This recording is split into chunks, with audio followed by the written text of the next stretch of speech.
Hello everyone, welcome back to the channel. Thank you very much for joining me here again. And yeah, we're talking South Africa versus Georgia. That concluded last Saturday in the Mbombela Stadium in Nelspruit. And yeah, fantastic game. Absolutely loved every single minute of it. It was just a lot of brutality. We did see quite a few, attack attempts by the Springboks that really made some fantastic ball handling, or made for some really fantastic ball handling. I mean, the guys had the ball kind of just dropping from one guy to another at some point, going down the back line, and it was just absolutely fantastic. But it was the brutality of the front row that won out for the Springboks that day. Two debutants scoring their first tries ever for the Springbok team. Just absolutely fantastic. Boan Venter scoring his first try, and then Martinez van der Merwe scoring two for the Springboks over there, both off of rolling mauls and pick and drives. It was just absolutely fantastic. The coordination of the boys, just brute forcing their way over the try line to get those tries down. Absolutely fantastic. We did see some absolutely brilliant tactical plays, and which basically got a result for Curtly Orange scoring a try, Kenan Moody scoring a try, and then Edward van der Merwe scoring two for himself there as well. Sasha Feinberg Komazulu, not on form, unfortunately, and it was just, but I do believe he has gained some head injury through one of the practice sessions that they had, so probably not on top form for the Springboks on that day. I don't really blame him that much or hold it against him. He really has proven himself on different occasions to be an asset for every team that he plays for. So hoping to see him back in top form, hopefully before we face the Australians next. So yeah, it was brilliant play. Fantastic game. I absolutely loved it. Georgians, well done. Congratulations. You guys have made improvements leaps and bounds since we last saw you guys playing in the 2023 World Cup. And the defenses was solid. We did get obviously quite a few tries through. Last try on the 80th minute being scored by Andre Pollard. Damien Valenza also in the second half coming in, scoring his first try shortly off the bench. So it was absolutely fantastic to watch this. Vano Karkadze basically scoring his try for Georgia within the first, say, I think it was 10 minutes of the game. He scored, and then basically one penalty goal and one conversion by Luka Matkava that saw the Georgians basically just peaking it at 10 points. South Africans really cutting loose in the second half, getting up to 55 points. And yeah, not a lot of answers from the Georgians, but the South Africans had a hell of a time trying to break through. Wasn't easy. Georgians wasn't going to make it easy, and it's quite not surprising really when you're running out on the field these massive men. I mean, have you seen those guys? I mean, it's like they're towering, and you cannot believe the speed at which these men move at that size. It's just absolutely amazing. I mean, Curtly Orange himself, and also Edward van der Merwe basically being dwarfed by these giants, just all kind of running out onto the field. Massive men. Wow, is this? I didn't expect that, and I don't think a lot of people did. But it was brilliant play. Obviously, really conspicuously missing Jasper Wiese on the field. Kobus Wiese basically filling in for his brother on the number 8 jersey. Pieter-Steph du Toit also making his presence felt quite hectically. Yeah, Sio Kolisi basically getting a head injury, having to go off for a head injury assessment in the first half, being replaced by Kwagga Smith. But lucky for us, he was back in action soon after. Quite a few injuries kind of going off there. There was one blood injury, as I can remember, by one of the Georgians. Not quite sure who it was. Didn't go off, but suffered a bit of a cut on his cheekbone. But yeah, there was quite a few injuries all round that had a lot of people being looked at, especially on the Georgian camp, either an ankle or a knee injury, shoulder injury that kind of happened. And eventually I think the ref kind of got a bit fed up with all the water carriers for Georgia constantly making it onto the field. But I really do feel that Cockrell can be very proud of his boys. Himself only ending his career as an active player for England in 2024 last year, which basically saw him then taking up the mantle of the head coach for the Georgia national rugby team, and he's done a good job. I think he's done an absolutely fantastic job with these boys. They've made improvements in leaps and bounds for the defensive, especially. Made quite a few massive attacking attempts. One basically paying off, getting a fantastic line breakthrough, and then with a lot of pick and drives happening, getting their try down eventually in the first couple of minutes of the game. I didn't, I only saw that that first couple of minutes of the game on the Sunday. I came in a bit too late, and they had already scored, and I was quite surprised. It's like, Georgia 7-0. What's going on here? But the Springboks did compensate quite quickly after that, and of course the bomb squad always making their presence felt. Really doing well. Also, Faf de Klerk going off for his head injury assessment, basically seeing the return of Grant Williams back onto the field. And unfortunately, Faf did not return. I don't know if Rassie wanted to kind of save him. He was ready to carry on play, but I don't think Rassie wanted to take too many chances there. Sasha van Bankomozulu only hitting 1 conversion out of 4.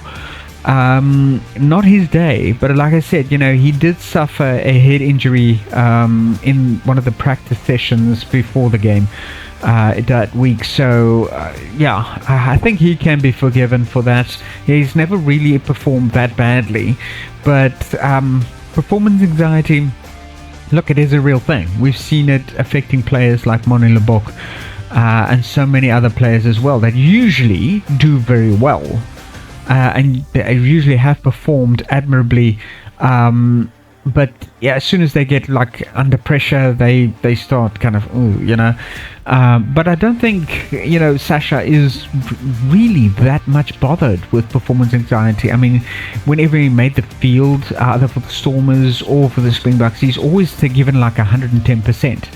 So I think more the injury that was the blame than anything else. Nathan Fouchier, man, my heart going out for the bloke. I mean, standing there loud and proud in the Springbok jersey, singing the national anthem, tears streaming down his face. What a sight to see, honestly. I mean, these boys, all of them, always run out. They're very proud of the emblem they wear on their chest, the colors that they wear, the representation that they go forth with as the beacons, the ambassadors for our country, and for everybody in the stands, all the screaming fans chanting their name almost every single weekend. Really a lot to be proud for there, and especially guys like Kanan Moody, Kirtley Arendse, Edward van der Merwe, Magnus van der Merwe and Boan Venter really doing us proud, especially I think it was Boan Venter scoring his try right in front of his home crowd, him being from Bombela himself, and also Faf de Klerk from that part of the world, really making us very proud, and especially making the Mbombela crowd very proud. But again, I want to congratulate the players from Georgia. I think you guys have really come far in a very short period of time, from the 2023 World Cup, they haven't really been an active rugby nation for very long, and the fact that they are actually a fairly small nation as well, there's not a lot of opportunities for them to play for their home teams. I don't think they have home clubs really that they play with, but so there's not a lot of opportunity for them to really hone their skills, hone their, and practice and get all the play time that they really do desperately need. But I think Cockerill's done really well with them in a very short period of time.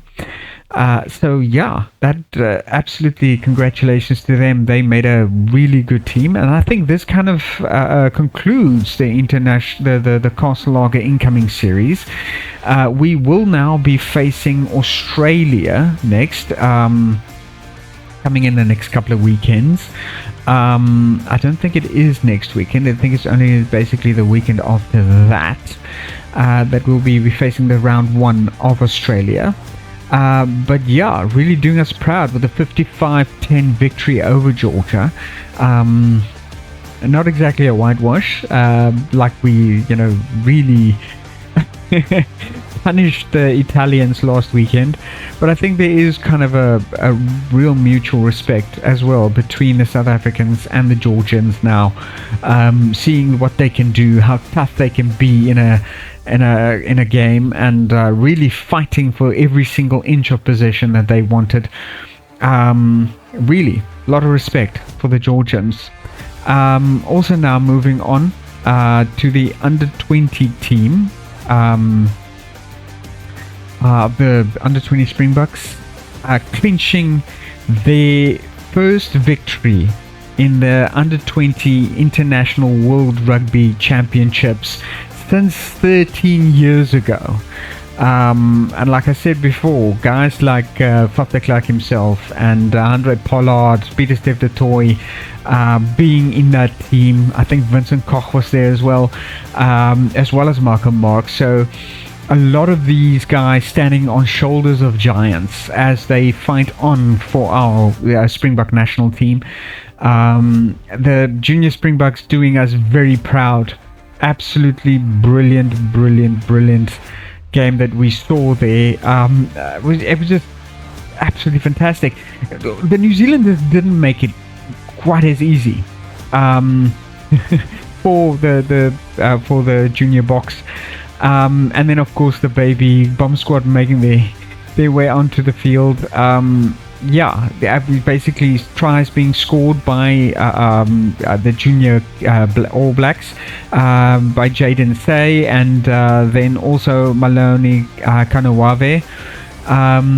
And he's done very well for himself, scoring 1 try for the All Blacks as well. Only 1 conversion though for the All Blacks, and then 1 penalty goal. Sika Pole going off with a 20-minute red card for a high tackle. Didn't dip into the tackle. There was head contact. A fairly high degree of danger, which basically to the ref did meet the threshold for a 20-minute red card. Not a permanent red card though. So after 20 minutes, the All Blacks could replace their player with someone else. And then obviously Xavier Tracy also going off with a yellow card. A very similar offence, unfortunately. Will Cole scoring their 1 try conversion, and then Rico Simpson getting their penalty goal over, but not enough to beat the Junior Boks. That really, I think, basically just wanted it more. Vusi Simpiwe Moyo, really, like I said before, this kid needs to be watched. Every single recruiter, take notes. This kid is going to go places. Stormers, take note. Grab this kid up as soon as you can, because he's, we need him. Especially Sasha Fama, Komazulu, Mani Lebok, all of them basically being with the Springboks at the moment. We are gonna need some quality kickers. This kid has it. I think he scores about a 98% success rate in that entire championships. Highest point scorer for the Junior Boks for the entire under 20s World Championship. Really did well. Kola Nyala Nyal basically scoring his try as well within the 25th minute. I'll be bested, unfortunately, having to go off for a yellow card.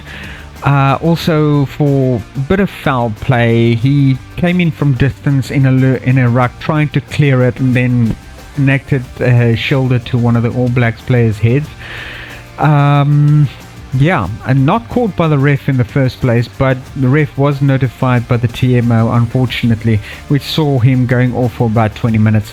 10 minutes, excuse me. And then Guillermo Mento basically getting his first try as well. Only 2 tries to the All Blacks, 2 tries for the Springboks. So the clincher was definitely the conversions and penalty goals. And Vusi came to the point. I mean, he performed absolutely well. When they needed him, he was there. And he didn't miss a drop goal, unfortunately, and 1 penalty goal, I believe.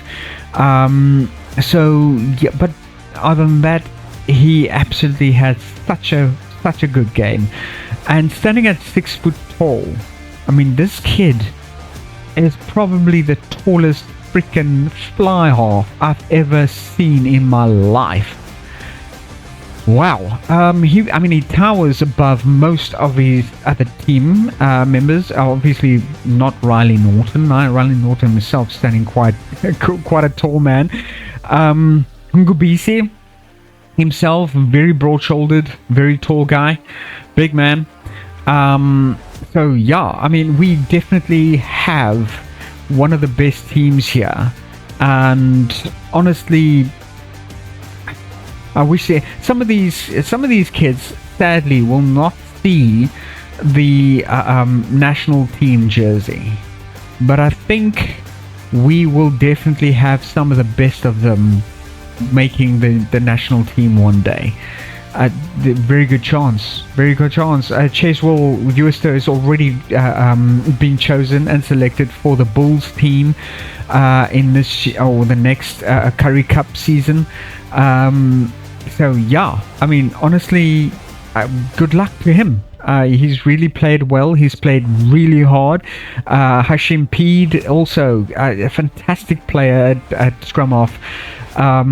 Really, not a lot of people that can beat him in that position. He's done really well, scored some fantastic tries throughout this entire championship, and I'd love to see more of him as well. Same with Albie Bester, Riley Norton really doing well.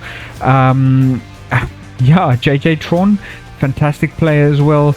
And it just, yeah. What more can I say? I don't think I can say anymore. These kids really has stamped off their mark on World Rugby, and a well-deserved win for them. Great celebration for them, at the end of it, and they deserved every single moment of it, honestly. Yeah, and yeah, so and the new head coach for the Bulls have been chosen. I'm talking now, of course, the replacement for Jake White, and yeah, not what we expect. Johan Ackerman, not at all what we expected. I was kind of hoping for a return for Jacques Nienaber. He's got quite a reputation in World Rugby as well, but I think he's probably going to stay on a bit more at the Irish team. But yeah, this guy has quite a reputation in South African rugby as well, and I think he'll probably do it justice. He was part of the coaching staff for the under-20 Springboks. So definitely, I think he's got a fingerprint on their victory throughout the entire Under-20 World Championships, not losing a single game The junior Springboks did, and honestly, coaching staff did a good job with him. So now he's moving over to the Bulls, and he's taking quite a few of the junior Springboks with him. I've already mentioned Cheswold Euster. That will be featuring there. So yeah, I definitely think that they've got some solid players there, and he's going to take the Bulls quite far. So we'll be looking out for probably a possible Bulls victory coming for this next Currie Cup, and maybe after that he'll be moving forward, taking that brilliance also into the next URC season that we basically going to be seeing coming up. But anyway, guys, yeah, that's it from me from this edition. I will be obviously covering the first South Africa versus Australia game as soon as that happens, and I'll hopefully be announcing the Springbok team that'll be facing the Australians closer to the mark. But thank you very much for joining me. I hope you guys have a fantastic evening. From a cold Cape Town as usual this winter. I bid you all a warm farewell, and join me next time. Please leave me your comments and thoughts in the comments field below. Give me a like and subscribe if you do love the content on here. And if you don't mind my rambling too much, but yeah, I hope to see you guys again. Please take care of yourselves and your loved ones. Peace out.